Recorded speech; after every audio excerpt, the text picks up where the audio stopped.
This is the Jack Murphy Podcast. Here's your host, Jack Murphy. You know, I look a little bit like Dracula, one to steal your blood. It's not a Halloween outfit. It's Charlie Kirk Day. And the Turning Point America asked everybody to wear red today in support of Charlie Kirk, to remember Charlie, memorialize him, and I'm happy to do it. I was telling Alpha said, "This is all I've got that's red." And I said, "Well, I have two of these shirts, and you talk about red, that's red." And I never wear them because they're so red. They just, it's like they glow, and I'll bet you the shirt is 15 years old, and it's just like new. Well, red is one of those colors that only looks good on some people. Yeah. And so, I don't think it looks good on me. Red is not one of my colors. So, and I like the Bulldogs. All of my neighbors are Georgia Bulldogs fans. Occasionally I'll wear it during the Bulldog game. That's it. But let me ask you a question. You know, occasionally you'll hear women tell other women that story. They'll say, "Oh, that looks so good on you. Green is your color." Who the hell decides that? And how do you know it's your color? Well, by season. Don't you know? No. That's not what I mean. I mean, No. What I'm saying is you have to know what season you are in order to know what color looks good on you. You mean we each have a season? Yes, of course. You're either a fall. Now, this is wait a minute. This is the first I'm hearing of this. So what season are you? Late I'm season? a fall spring. I'm a fall spring guy. Well, that's two seasons. I look good in browns or greens. And how do you know that? How do you know? Or pastels. But how do you know that you look good in browns and greens? Because they complement you. How do you know that? You can look Are you telling me that somebody who's really good looking, somebody's really hot, if they're wearing the wrong color, they're suddenly not good looking and hot? They just look hotter if they're wearing the right color. Okay. And how do you know that you're a fall and spring person? Who told you? Because I look better in fall type colors or spring type colors. Is that in your opinion, or is there a website we go to and they say, put on some brown and we'll tell you if you look good in it or not? You are so fashion illiterate. Man, I am. I'm totally illiterate. Yeah. I wear two kinds of clothes. I wear polo T-shirts I get at the outlet, and I wear shorts I get at Cabela's. And when it gets too cold for that, I'll switch to some jeans until it gets warm enough. But I mean, who tells you what your colors are? You can go to sites and just give me a site. I want to go. I want to know what season I am. I want to know what color I am. I think you're a winter summer kind of guy. And what are those colors? Let me write this down. What colors are those? Actually, the black, the darks. Black. You look good in darks. Okay. You look good in bright. Although I don't know if you put on yellow, you'd probably look like a school bus. All right. That was a fat joke. I'm going to go right back. Go ahead. Yellow's out. What else? Black. We're at black. What else? I only know my colors. Okay. I only know my seasons. All right. If anybody is watching, any of our subscribers are watching, what are my colors, or how do I find out what my colors are? Yes, and it's not. If someone says, "What's your season?" don't say oregano. Okay, I won't. Everybody knows it's garlic powder for me. Okay, that's what I use. So Charlie Kirk Day, as we told you, and all across America and, in fact, the world, there will be people all over wearing red in honor of Charlie Kirk. And today, I got a video of all places. I firmly believe this now. There's not a single college, public or private, university, public or private, community college, or probably technical school that's not infected with liberal left-wing dumbasses. Yeah. And I just think that's the way it is. My good friend Randy Ratliff, who graduated with a PhD from OSU, will be sad to hear this because he's a big cowboy, go Big Orange. And listen to what happened to this student. Coordinator. It cannot just be yes, but cannot be every response that you give me. Mm-hmm. Otherwise, this year is going to be difficult for you. That was part of the conversation Joshua Wilson had with the Student Government Programs Coordinator at Oklahoma State University.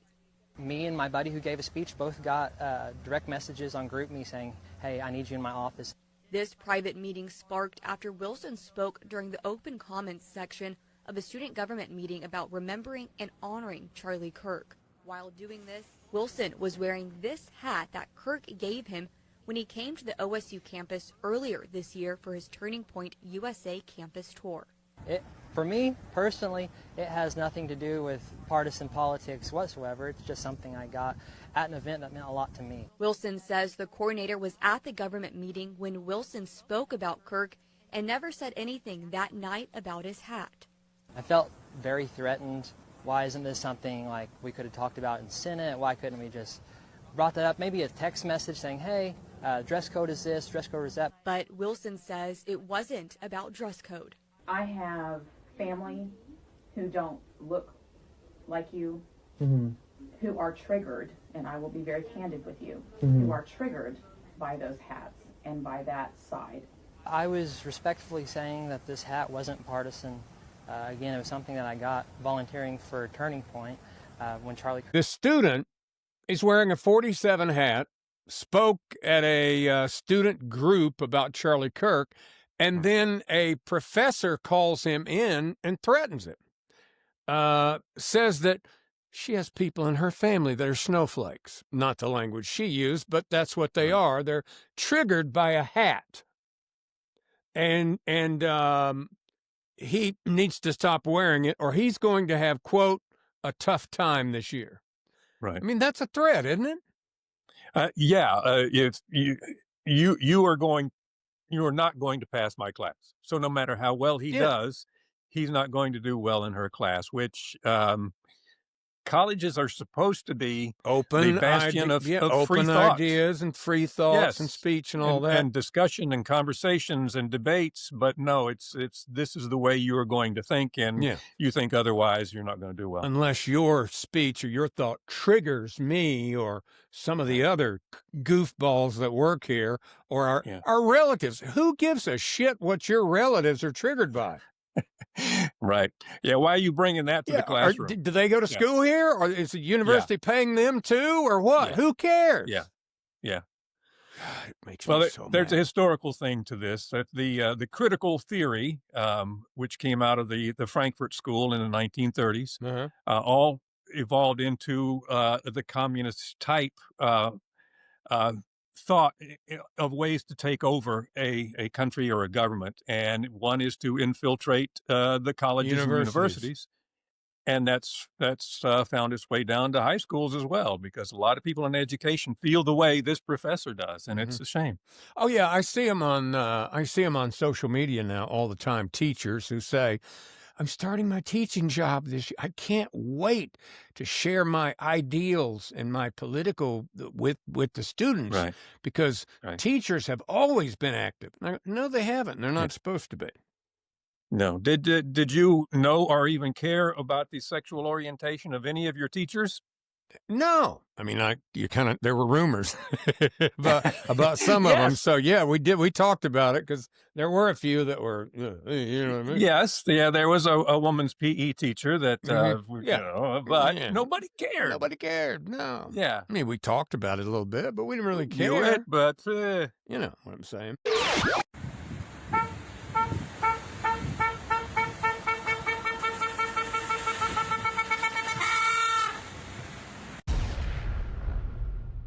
Alpha, I've read, I don't know anything about it. I vaguely know how it works because during COVID, it got so big and there was so much talk and press about the OnlyFans website. Okay. Now, did you sell any pictures of your feet or anything during COVID when acting jobs got scarce and there were no auditions? I'm always on the back end of those things. I never am cutting edge. So, no, my feet have never appeared on OnlyFans, nor is any other body part. Yeah, me either, or none of my relatives as far as I know. But, I thought the whole premise of OnlyFans was you post some teaser pictures of your feet on the OnlyFans, and then people that are into feet, they message you that, hey, I really love your feet, and you message back, well, hey, if you want those, if you want to see more of my toes, send me $25 or $2,500 or whatever it is, right? I thought that was it's a monthly thing. You subscribe to it. Oh, you subscribe to their feet. Oh, yeah. Oh, I didn't know that.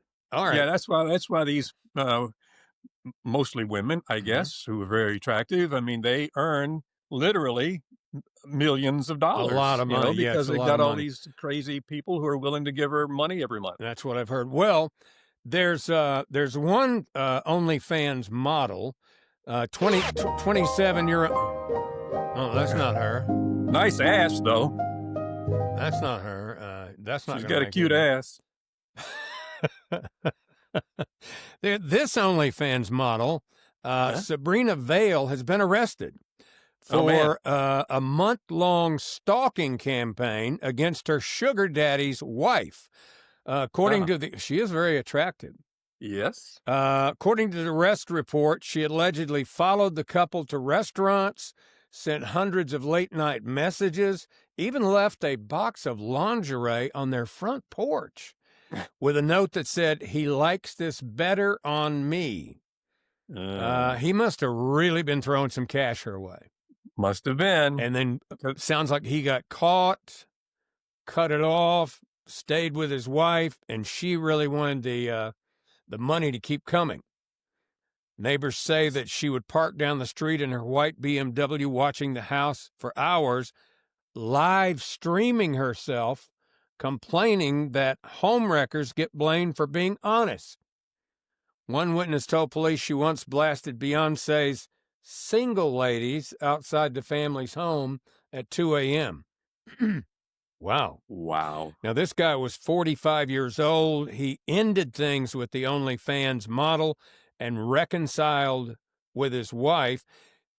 She then started posting the wife's photos online with captions that said things like, enjoying my leftovers. Wow. Anyway, she was arrested at a nail salon, and she told the police, if loving him is wrong, lock me up. See, you never know what kind of crazies you're getting involved with. Her knowledge of 60s music, very limited, because she should have said, if loving him is wrong, I don't want to be right. Rising up back on the street, in my time to my chances, with the distance down back on the sea, just a minute in this world to survive. Well, you may have heard this by now, Alpha, but Homeland Security Secretary Kristi Noem has she recorded a video to play at airports around the country, alerting passengers that the Schumer shutdown might be affecting TSA and the FAA and might be slowing down their traffic, etc., right? Yeah. 7 airports around the country are refusing to play the video. I see. Because it mentioned Schumer, is that the reason? I'm not sure she even said Schumer. That's just what I call it, the Schumer shutdown. Okay. But she's saying that the Democrats not passing the continuing resolution, which is true, is the reason that there may be shortages of TSA agents or air traffic control agents. One expert told Forbes, an unnamed expert. Now, why would that expert want to be unnamed? Yeah, they're always unnamed sources that always possibly come up with they're these, just pulling the story out their ass. Could be. Forbes said an expert told Forbes that the video is not likely a violation of the Hatch Acts, which prevents federal employees from engaging in partisan messaging. It is the Democratic shutdown. I mean, that's all there is. Yeah. And can I just say this? Have you ever been to an airport in the United States of America anywhere, any airport at any time, and sat down at the gate to wait for your flight and CNN not been playing on the televisions? Never. Always there. Always CNN. Yeah. It's all, whether you want it there or not. And I've even got up and complained a couple of times on flights just to see what they'd say. I go up to the airline and go, hey, I'm not a real big fan of CNN. How about turning Fox News on? I don't want to hear their political left-wing liberal leanings. And the lady kind of looked at me like, sir, we don't control that. The airport does. And I said, well, can you get somebody from the airport on the phone? I'd like to complain. Yeah. I don't even know who to call. How about the airport manager? Yep. I'm not allowed to do that. That's what I figured. Okay. But it's been on in airports for 20 years. Yeah, you can't even get the ESPN or the Home Network or Lifetime or something like that. Yeah. It's always CNN. By the way, speaking of ESPN, I just saw a interview with Paul Feinbaum. You know who Paul is, right? Yes. Paul Feinbaum, the college football guru that's got that show where everybody yells at him on the phone every afternoon. I can take it in small doses, but I like Paul.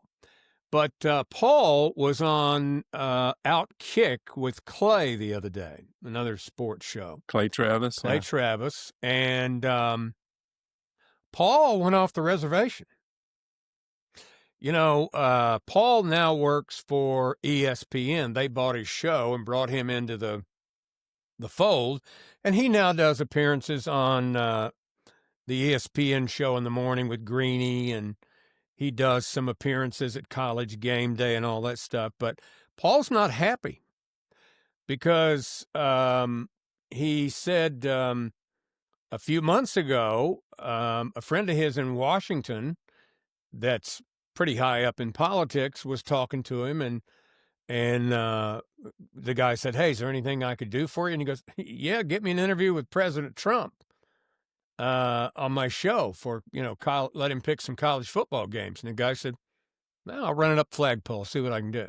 A couple of weeks later, Paul gets a call and says, when would you like to do it? He's really excited to do it. He'd love to be on your show. And Paul goes, great. Let me get back with you.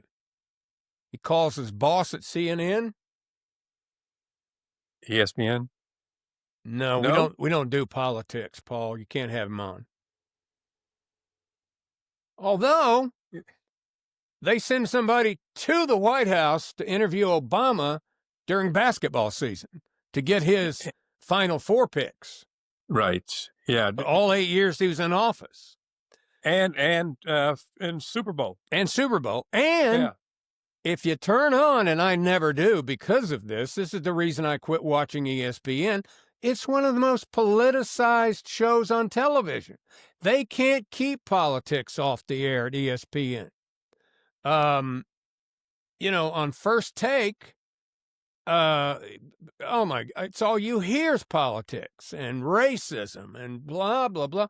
And he can't interview President Trump. And so Clay said, how did that make you feel? And he goes, not good. Here I have a chance to have the biggest guest I've ever had on my show. Right. And I get just a flat no. So I don't think Paul will be renewing at ESPN when the time comes. Well, there is talk of him running for U.S. Senate in Alabama. That would not surprise me. And Paul also said, nobody knows my politics. Nobody could watch my show and tell me if I was a Republican, a Democrat, or a Libertarian, because I've never given you any hint of that on my show, and you still don't know. I just know I had a chance to get the biggest name in the world on my show, and I was turned down by a network who routinely pushes politics on shows. And he's an even bigger name now after the peace deal that they signed with Israel and Gaza. Yeah. And so, that would be a huge find. You could promote that for days. Exactly. And then here he is, President of the United States. Wow. Yeah, Feinbaum is talking about running for Senate. So it would be Tuberville and Feinbaum if the election worked out that way. Well, I wish he would. Look at that cute little ass.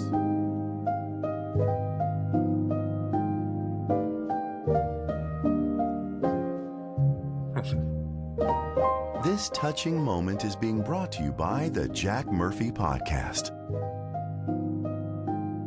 We just needed to calm down there for a minute. And How sweet. I thought I'd play that because I was getting upset about Paul Feinbaum. Good. Had a Zen moment there.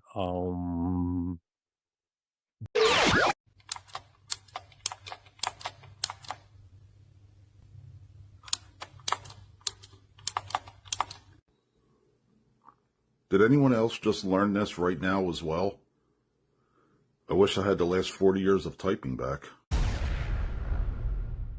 I don't know if you heard about this or not, Alpha, but Carrie Elizabeth Romney, sister-in-law to former presidential candidate and noted Mormon wearer of garments, Mitt Romney, was found dead last Friday night in a Southern California parking garage after a meeting with Hillary Clinton. No, that's not true. I made that part up. I made that part up. The Los Angeles County Sheriff's Department confirmed her death occurred in Valencia. Per NBC, police responded, blah, blah, blah. The woman jumped from or fell. Right. Maybe she did have dinner with Hillary. Fell from a 5-story parking structure and died at the scene. And they don't suspect foul play. They never do. I just read another one yesterday, and I went, huh? Some woman was stabbed 20 times. In the back and neck. 20 times, and it was ruled a suicide. Not once, but twice, because they appealed that, and they ruled it again. How do you stab yourself in the back? Do you, mount the knife on the wall and repeatedly back into it? She must have hated herself. I'm not dead yet, but I'm going to get there. Yeah. I mean, stabbed yourself 20 times. Sometimes you read stuff and you just go, do you expect us to believe that? Who was the suspect? That's what I want to know. Her estranged husband. Was he rich or powerful or what? Because he was estranged, but apparently he had some sort of connections. He was able to win trial twice. Convinced 2 juries that she actually stabbed herself 20 times. You know that you can flip things in a pan by just flipping coffee with a spoon by just...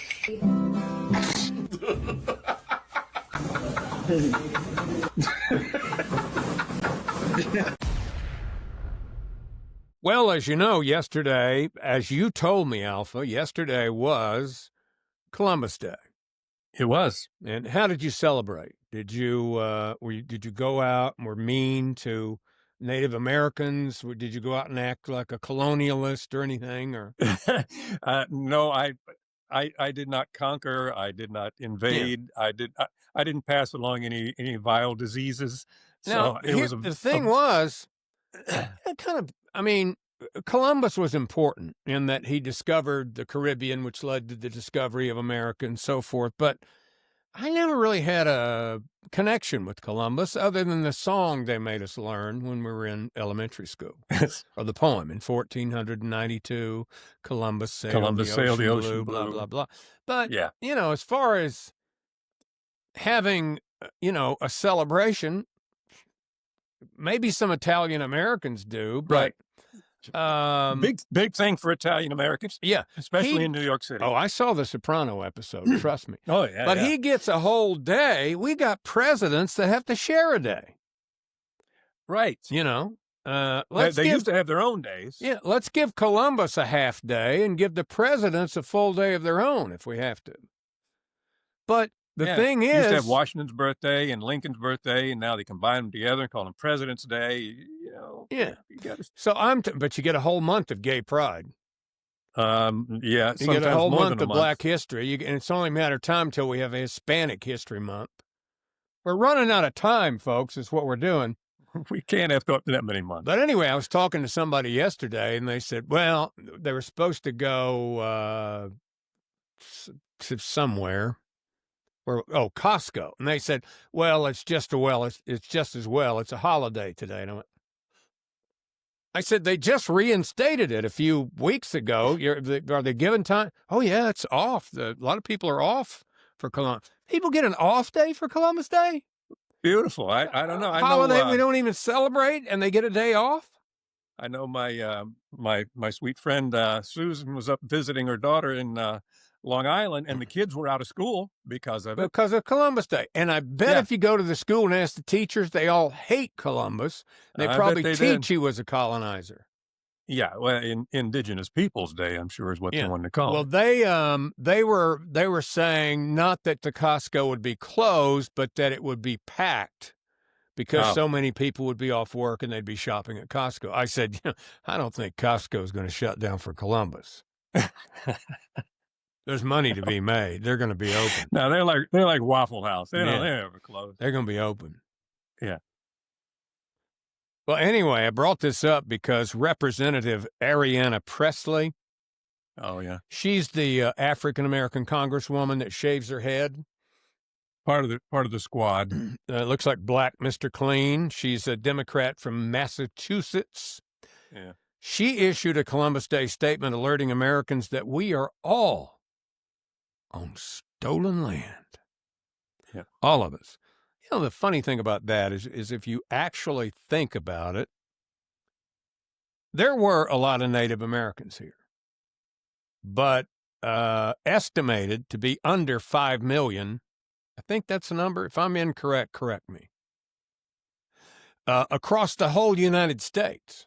Yeah. Now, if you think about how big America was or is, so you had little pockets of people here. All that other stuff was not stolen land. There's nobody living on it.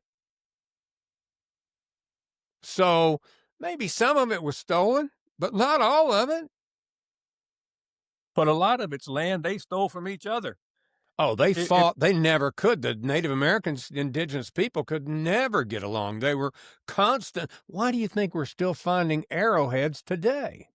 There were a number of peaceful tribes, but there are also a number of warring tribes that actually invaded, took slaves. In fact, they were slave owners themselves. That's right. The idea that they were just these peaceful people who were in tune with nature. Bullshit. There were slaves here long before white people got here. Yeah. And if Ariana Presley is so lit up by that, she owns a home, I believe, in Narragansett, which pretty sure sounds like an Indian name. Exactly. Mm-hmm. So I'm pretty sure that's on land that was probably stolen from some Native American tribe. And so she should give back that $1 million home. I got to tell you, even I said that's wrong.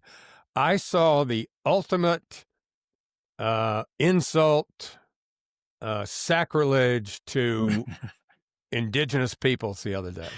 Uh-oh. It was a picture. I mean, this covered everything. It's a picture of a big antebellum mansion and in Mississippi. And they had gone in and lopped off the top of one of those sacred Indian burial mounds. And made a building lot on the top of it and built this big 3-story plantation house. And then it was a plantation. So it was a plantation where they had slaves, and they destroyed a burial mound to build the house. Well, that's bad juju there. Ooh, I wouldn't want. And it's on the market, and they haven't had any offers. I can't imagine. No offers. Nobody wants to take a chance. Can't imagine the ghosts that inhabit that place. All right, let me see here. It's 33 minutes here. Let me see here.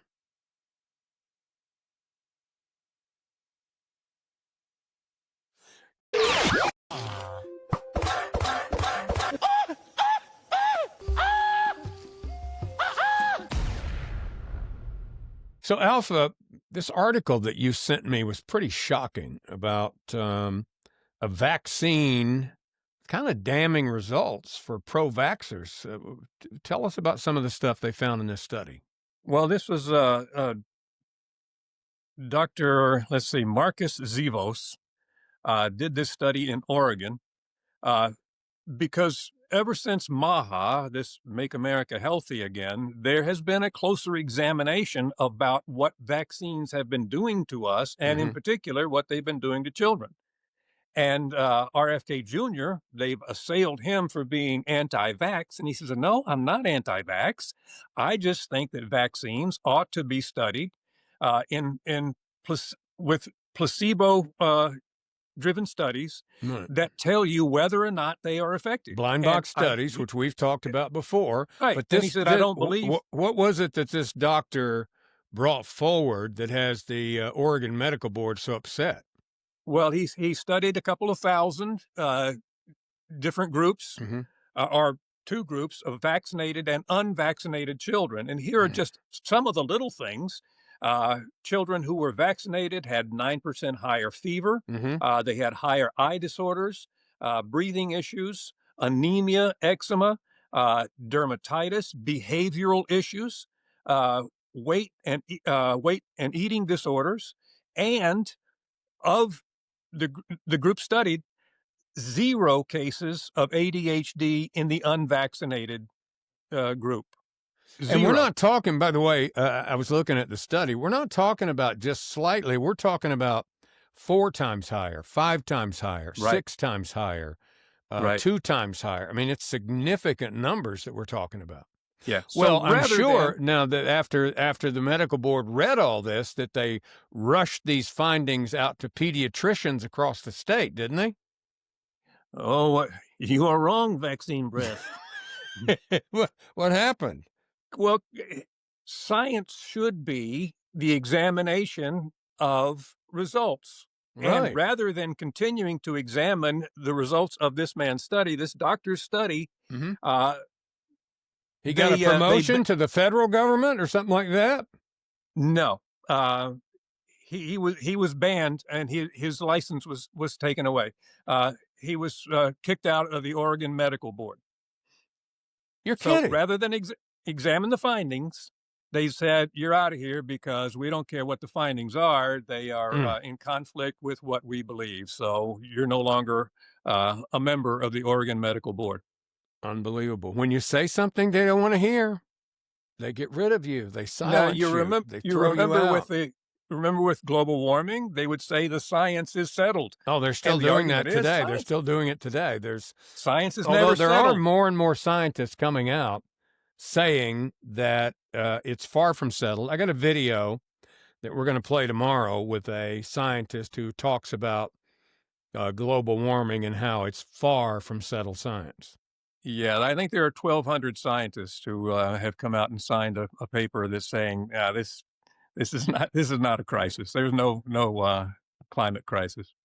Every time we hear a Hispanic name on TV, whether or not the anchor is Hispanic, we suddenly have to shapeshift into a perfect Hispanic accent. Police arrested 25-year-old Ilan Alain Sanchez. And I mean that honestly. Why do we do that? When I say Alejandro Mayorkas, I just say Alejandro Mayorkas. But on CNN, it's Alejandro Mayorkas. I'm Irish. When police arrest someone with an Irish name, I don't say, police just arrested 25-year-old Charlie McLaughlin.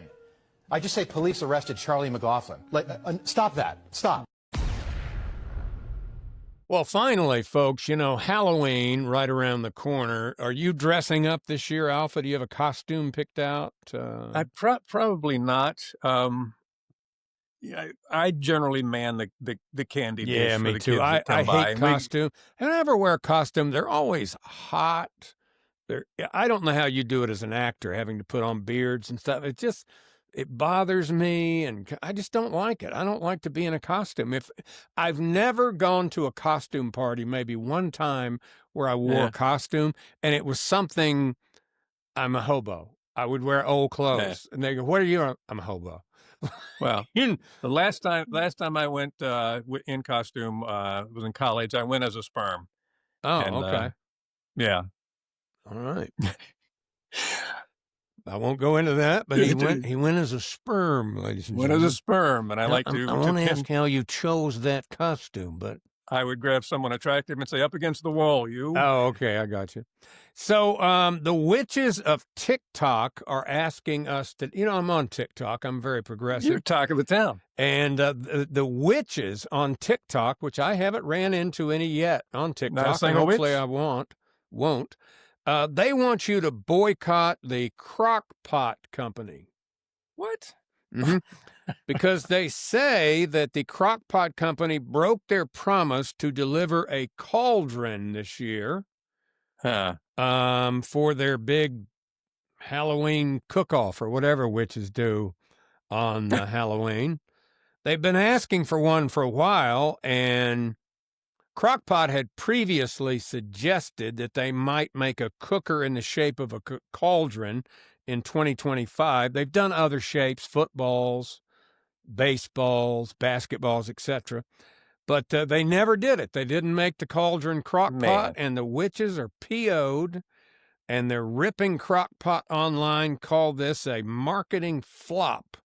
And Crock-Pot should be careful because they might cast a spell against the company. For God's sake, how do you expect self-respecting witches to be able to brew up some potion to cast a spell on somebody? I don't get it. Shame on them. I don't get it.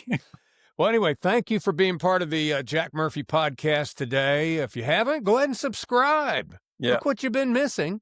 And be sure to like this video. And Alpha and I will return tomorrow here on the Jack Murphy podcast. Thanks for watching the Jack Murphy Podcast. Remember to like, subscribe, and ring that bell. Go ahead, ring it. Get alerts when a new episode drops. And tell your friends about the Jack Murphy Podcast. But only the cool friends, please. Tune in next time for another episode of the Jack Murphy Podcast.